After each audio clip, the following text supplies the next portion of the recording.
ഈശോ മിശിഹായ്ക്ക് സ്തുതിയായിരിക്കട്ടെ. Lumen Cristo 101 ദിവസം കൊണ്ട് ബൈബിൾ പുതിയ നിയമം വായിച്ചു തീർക്കുന്ന വചന പദ്ധതിയിലേക്ക് ഏവർക്കും സ്വാഗതം. ഇന്ന് 7-ാം ദിനം. വിശുദ്ധ മത്തായി എഴുതിയ സുവിശേഷം 12-ാം അധ്യായമാണ് നാം ഇന്ന് വായിക്കുന്നത്. ബലിയേക്കാൾ ഉപരിയായി ദൈവം കരുണയാണ് ആഗ്രഹിക്കുന്നതെന്ന് നമ്മെ ഓർമ്മിപ്പിക്കുന്ന ഈ തിരുവചനങ്ങൾ നമുക്ക് ഭക്തിപൂർവം ശ്രവിക്കാം. വിശുദ്ധ മത്തായി എഴുതിയ സുവിശേഷം 12-ാം അധ്യായം. സാബത്തിനെക്കുറിച്ച് വിവാദം. അക്കാലത്ത് ഒരു സാബത്തിൽ യേശു ഗോതമ്പ് വയലിലൂടെ കടന്നു പോവുകയായിരുന്നു. അവൻ്റെ ശിഷ്യന്മാർക്ക് വിശന്നു. അവർ കതിരുകൾ പറിച്ചു തിന്നാൻ തുടങ്ങി. ഫരിസേയർ ഇത് കണ്ട് അവനോട് പറഞ്ഞു, നോക്കൂ, സാബത്തിൽ നിഷിദ്ധമായത് നിന്റെ ശിഷ്യന്മാർ ചെയ്യുന്നു. അവൻ പറഞ്ഞു, വിശന്നപ്പോൾ ദാവീദും അനുചരന്മാരും എന്താണ് ചെയ്തതെന്ന് നിങ്ങൾ വായിച്ചിട്ടില്ലേ? അവൻ ദൈവഭവനത്തിൽ പ്രവേശിച്ച് പുരോഹിതന്മാർക്കല്ലാതെ തനിക്കോ സഹചരന്മാർക്കോ ഭക്ഷിക്കാൻ അനുവാദമില്ലാത്ത കാഴ്ചയൊപ്പം ഭക്ഷിച്ചതെങ്ങനെ? അല്ലെങ്കിൽ സാബത്ത് ദിവസം ദേവാലയത്തിലെ പുരോഹിതന്മാർ സാബത്ത് ലംഘിക്കുകയും അതേസമയം കുറ്റമറ്റവരായിരിക്കുകയും ചെയ്യുന്നതെങ്ങനെയെന്ന് നിങ്ങൾ നിയമത്തിൽ വായിച്ചിട്ടില്ലേ? എന്നാൽ ഞാൻ നിങ്ങളോട് പറയുന്നു, ദേവാലയത്തേക്കാൾ ശ്രേഷ്ഠമായ ഒന്ന് ഇവിടെയുണ്ട്. ബലിയല്ല, കരുണയാണ് ഞാൻ ആഗ്രഹിക്കുന്നത് എന്നതിൻ്റെ അർത്ഥം മനസ്സിലാക്കിയിരുന്നെങ്കിൽ നിങ്ങൾ നിരപരാധരെ കുറ്റം വിധിക്കുമായിരുന്നില്ല. എന്തെന്നാൽ മനുഷ്യപുത്രൻ സാബത്തിൻ്റെയും കർത്താവാണ്. സാബത്തിൽ രോഗശാന്തി നൽകുന്നു. യേശു അവിടെ നിന്ന് യാത്ര തിരിച്ച് അവരുടെ സിനഗോഗിലെത്തി. അവിടെ കൈശോഷിച്ച ഒരുവൻ ഉണ്ടായിരുന്നു. യേശുവിൽ കുറ്റം ആരോപിക്കണമെന്ന ഉദ്ദേശത്തോടെ അവർ അവനോട് ചോദിച്ചു, സാബത്തിൽ രോഗശാന്തി നൽകുന്നത് അനുവദനീയമാണോ? അവൻ പറഞ്ഞു, നിങ്ങളിൽ ആരാണ് തൻ്റെ ആട് സാബത്തിൽ കുഴിയിൽ വീണാൽ പിടിച്ചു കയറ്റാത്തത്? ആടിനേക്കാൾ എത്രയേറെ വിലപ്പെട്ടവനാണ് മനുഷ്യൻ. അതിനാൽ സാബത്തിൽ നന്മ ചെയ്യുക അനുവദനീയമാണ്. അനന്തരം അവൻ ആ മനുഷ്യനോട് പറഞ്ഞു, കൈ നീട്ടുക. അവൻ കൈ നീട്ടി. ഉടനെ അത് സുഖം പ്രാപിച്ച് മറ്റേ കൈ പോലെയായി. ഫരിസേയർ അവിടെ നിന്ന് പോയി അവനെ നശിപ്പിക്കേണ്ടതെങ്ങനെയെന്ന് ആലോചന നടത്തി. ദൈവത്തിൻ്റെ തിരഞ്ഞെടുക്കപ്പെട്ട ദാസൻ. ഇത് മനസ്സിലാക്കിയ യേശു അവിടെ നിന്ന് പിൻവാങ്ങി. അനേകം പേർ അവനെ അനുഗമിച്ചു. അവരെയെല്ലാം അവൻ സുഖപ്പെടുത്തി. തന്നെ പരസ്യപ്പെടുത്തരുതെന്ന് അവൻ അവരോട് കൽപ്പിച്ചു. ഇത് യേശയ്യാ പ്രവാചകൻ വഴി അരുളി ചെയ്യപ്പെട്ടത് പൂർത്തിയാകുന്നതിന് വേണ്ടിയാണ്.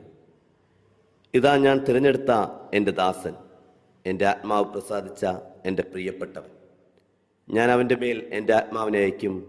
അവൻ വിജാതീയരെ ന്യായവിധി അറിയിക്കും. അവൻ തർക്കിക്കുകയോ ബഹളം കൂട്ടുകയോ ഇല്ല. തെരുവേദികളിൽ അവൻ്റെ ശബ്ദം ആരും കേൾക്കുകയില്ല. നീതിയെ വിജയത്തിലെത്തിക്കുന്നതുവരെ അവൻ ചതഞ്ഞ ഞാങ്ങണ ഒടിക്കുകയില്ല. പുകഞ്ഞ തിരി കെടുത്തുകയില്ല. അവൻ്റെ നാമത്തിൽ വിജാതിയർ പ്രത്യാശ വയ്ക്കും. യേശുവും ബേൽസബൂലും. അനന്തരം അന്ധനും ഊമയുമായ ഒരു പിശാചുബാധനെ അവർ യേശുവിൻ്റെ അടുത്ത് കൊണ്ടുവന്നു. യേശു അവനെ സുഖപ്പെടുത്തി. അവൻ സംസാരിക്കുകയും കാണുകയും ചെയ്തു. ജനക്കൂട്ടം മുഴുവൻ അത്ഭുതപ്പെട്ട് പറഞ്ഞു, ഇവനായിരിക്കുമോ ദാവീദിൻ്റെ പുത്രൻ? എന്നാൽ ഇത് കേട്ടപ്പോൾ ഫരിസേയർ പറഞ്ഞു, ഇവൻ പിശാചുക്കളുടെ തലവനായ ബേൽസെബൂലിനെ കൊണ്ട് തന്നെയാണ് പിശാചുക്കളെ ബഹിഷ്കരിക്കുന്നത്. അവരുടെ വിചാരങ്ങൾ മനസ്സിലാക്കിയ യേശു അവരോട് പറഞ്ഞു, അന്തചിത്രമുള്ള ഏതു രാജ്യവും നശിച്ചു പോകും. അന്തചിത്രമുള്ള നഗരമോ ഭവനമോ നിലനിൽക്കുകയില്ല. സാത്താനെ ബഹിഷ്കരിക്കുന്നെങ്കിൽ അവൻ തനിക്കെതിരായി തന്നെ ഭിന്നിക്കുകയാണ്. ആ സ്ഥിതിക്ക് അവൻ്റെ രാജ്യം എങ്ങനെ നിലനിൽക്കും? ബേൽസെബൂലിനെ കൊണ്ടാണ് ഞാൻ പിശാചുക്കളെ ബഹിഷ്കരിക്കുന്നെങ്കിൽ നിങ്ങളുടെ പുത്രന്മാർ ആരെക്കൊണ്ടാണ് അവയെ ബഹിഷ്കരിക്കുന്നത്? അതുകൊണ്ട് അവർ നിങ്ങളുടെ വിധികർത്താക്കളായിരിക്കും. എന്നാൽ ദൈവാത്മാവിനെ കൊണ്ടാണ് ഞാൻ പിശാചുക്കളെ ബഹിഷ്കരിക്കുന്നതെങ്കിൽ ദൈവരാജ്യം നിങ്ങളിൽ വന്ന് കഴിഞ്ഞിരിക്കുന്നു. അഥവാ ശക്തനായ ഒരു മനുഷ്യൻ്റെ ഭവനത്തിൽ പ്രവേശിച്ച വസ്തുക്കൾ കവർച്ച ചെയ്യാൻ ആദ്യം തന്നെ അവനെ ബന്ധിക്കാതെ സാധിക്കുമോ? ബന്ധിച്ചാൽ കവർച്ച ചെയ്യാൻ കഴിയും. എന്നോട് കൂടെയല്ലാത്തവൻ എൻ്റെ എതിരാളിയാണ്. എന്നോട് കൂടെ ശേഖരിക്കാത്തവൻ ചിതറിച്ചു കളയുന്നു. അതുകൊണ്ട് ഞാൻ നിങ്ങളോട് പറയുന്നു, മനുഷ്യൻ്റെ എല്ലാ പാവവും ദൈവദൂഷണവും ക്ഷമിക്കപ്പെടും, എന്നാൽ ആത്മാവിനെതിരായ ദൂഷണം ക്ഷമിക്കപ്പെടുകയില്ല. മനുഷ്യപുത്രനെതിരായി ആരെങ്കിലും ഒരു വാക്ക് പറഞ്ഞാൽ അത് ക്ഷമിക്കപ്പെടും, എന്നാൽ പരിശുദ്ധാത്മാവിനെതിരായി ആരെങ്കിലും സംസാരിച്ചാൽ ഈ യുഗത്തിലോ വരാനിരിക്കുന്ന യുഗത്തിലോ ക്ഷമിക്കപ്പെടുകയില്ല.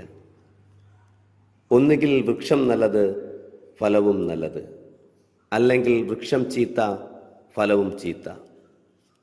എന്തെന്നാൽ ഫലത്തിൽ നിന്നാണ് വൃക്ഷത്തെ മനസ്സിലാക്കുന്നത്. അണലിസന്ധതികളെ, ദുഷ്ടരായിരിക്കെ നല്ല കാര്യങ്ങൾ പറയാൻ നിങ്ങൾക്ക് എങ്ങനെ കഴിയും? ഹൃദയത്തിൻ്റെ നിറവിൽ നിന്നാണല്ലോ അധരം സംസാരിക്കുന്നത്. നല്ല മനുഷ്യൻ നന്മയുടെ ഭണ്ഡാരത്തിൽ നിന്ന് നന്മ പുറപ്പെടുവിക്കുന്നു. ദുഷ്ടനാകട്ടെ തിന്മയുടെ ഭണ്ഡാരത്തിൽ നിന്ന് തിന്മ പുറപ്പെടുവിക്കുന്നു. ഞാൻ നിങ്ങളോട് പറയുന്നു, മനുഷ്യൻ പറയുന്ന ഓരോ വ്യർത്ഥ വാക്കിനും വിധി ദിവസത്തിൽ കണക്ക് കൊടുക്കേണ്ടി വരും. നിന്റെ വാക്കുകളാൽ നീ നീതീകരിക്കപ്പെടും, നിന്റെ വാക്കുകളാൽ നീ കുറ്റം വിധിക്കപ്പെടുകയും ചെയ്യും. യോനാ പ്രവാചകന്റെ അടയാളം.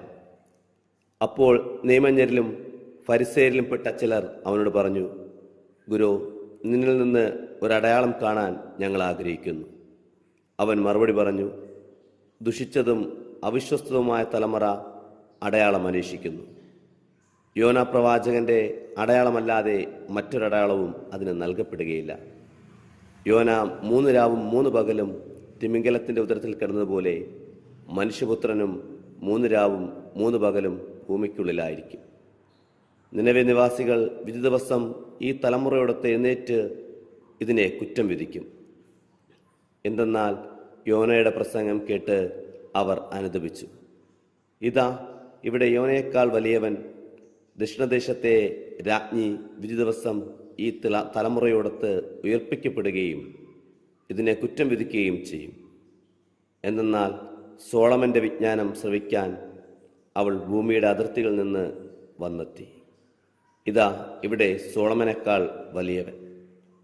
അശുദ്ധാത്മാവ് തിരിച്ചു വരുന്നു. അശുദ്ധാത്മാവ് ഒരു മനുഷ്യനെ വിട്ടുപോകുമ്പോൾ അത് ആശ്വാസം തേടി വരണ്ട സ്ഥലങ്ങളിലൂടെ അലഞ്ഞു നടക്കുന്നു, എന്നാൽ കണ്ടെത്തുന്നില്ല. അപ്പോൾ അത് പറയുന്നു, ഞാൻ ഇറങ്ങിപ്പോന്ന എൻ്റെ ഭവനത്തിലേക്ക് തിരിച്ചു ചെല്ലും. അത് മടങ്ങി വരുമ്പോൾ ആ സ്ഥലം ആളൊഴിഞ്ഞും അടിച്ചുവാരി സജ്ജീകരിക്കപ്പെടും. അപ്പോൾ അത് പുറപ്പെട്ടു ചെന്ന് തന്നെക്കാൾ ദുഷ്ടരായ 7 ആത്മാക്കളെ കൂടി തന്നോടത്ത് കൊണ്ടുവരികയും അവിടെ പ്രവേശിച്ച് വാസമുറപ്പിക്കുകയും ചെയ്യുന്നു. അങ്ങനെ ആ മനുഷ്യൻ്റെ അവസാനത്തെ സ്ഥിതി ആദ്യത്തിനേക്കാൾ ശോചനീയമായി തീരും. ഈ ദുഷിച്ച തലമുറയ്ക്കും ഇതുതന്നെയായിരിക്കും അനുഭവം. യേശുവിൻ്റെ അമ്മയും സഹോദരരും. അവൻ ജനക്കൂട്ടത്തോട് പ്രസംഗിച്ചു കൊണ്ടിരുന്നപ്പോൾ അവൻ്റെ അമ്മയും സഹോദരരും അവനോട് സംസാരിക്കാൻ ആഗ്രഹിച്ച് പുറത്തു നിന്നിരുന്നു. ഒരുവൻ അവനോട് പറഞ്ഞു, നിന്റെ അമ്മയും സഹോദരരും നിന്നോട് സംസാരിക്കാൻ ആഗ്രഹിച്ച് പുറത്തു നിൽക്കുന്നു. യേശു അവനോട് പറഞ്ഞു, ആരാണ് എൻ്റെ അമ്മ? ആരാണ് എൻ്റെ സഹോദരർ? തൻ്റെ ശിഷ്യരുടെ നേരെ കൈ ചൂണ്ടിക്കൊണ്ട് അവൻ പറഞ്ഞു, ഇതാ എൻ്റെ അമ്മയും സഹോദരരും. സ്വർഗസ്ഥനായ എൻ്റെ പിതാവിൻ്റെ ഇഷ്ടം നിറവേറ്റുന്നവനാരോ അവനാണ് എൻ്റെ സഹോദരനും സഹോദരിയും അമ്മയും.